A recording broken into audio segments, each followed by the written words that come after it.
So bang in the middle of brunch when everybody's preoccupied, it's best to sneak out and create a dessert. Now, while I firmly believe that desserts are the grand finale to a meal, I'm not one to slave and make desserts that take too much of time. So here's one, 15 minutes in and out. Cheers to that. Let's get to cooking it.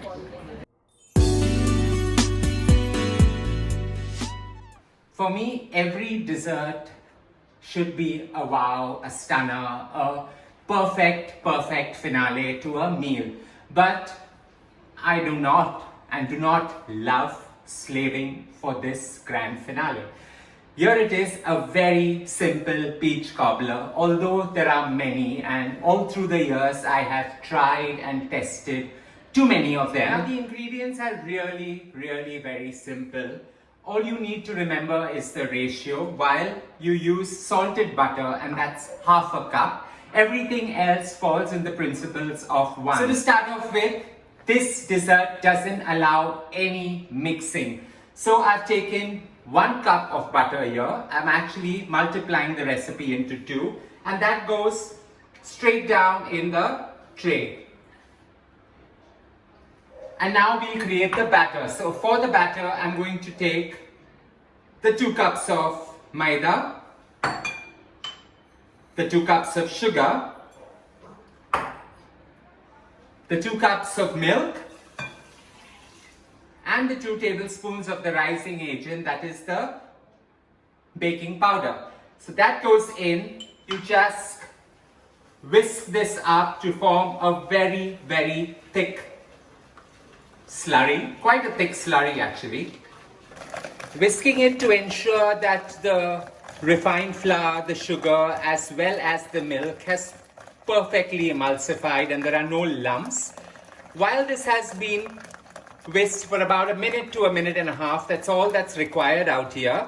You pour this on top of the butter, but do not mix the two. You do have to excuse Zia and Zoe because too many people at home and they are a riot today. So with this whisking, now you take the entire batter and you gently pour it. You do not mix the two. You just allow the butter to come on top and your entire batter is ready. Again, as I say, do not mix.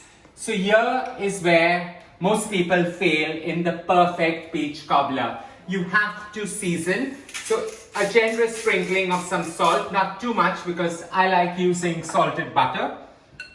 And on top, I'm just going to add the peaches. So I've taken a canned peach. So invariably, the can is about 400 grams. So I've taken 2 cans because I've multiplied the recipe.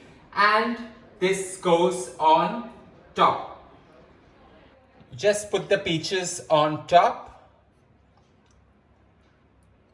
And this goes into a preheated oven, 190 degrees Celsius for 45 minutes. And it's time to mingle, have fun, and drink loads of wine.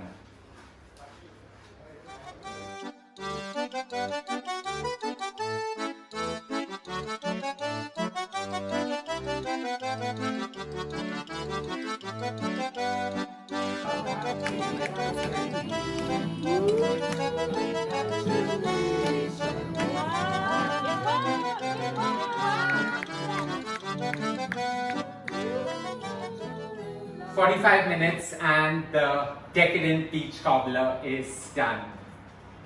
Such a simple dessert, and it has baked beautifully well, ready to be enjoyed by everyone. So here we have it, the peach cobbler. Peach cobbler ready. Don't forget to hit on the like button by sharing some love, and do subscribe to my channel.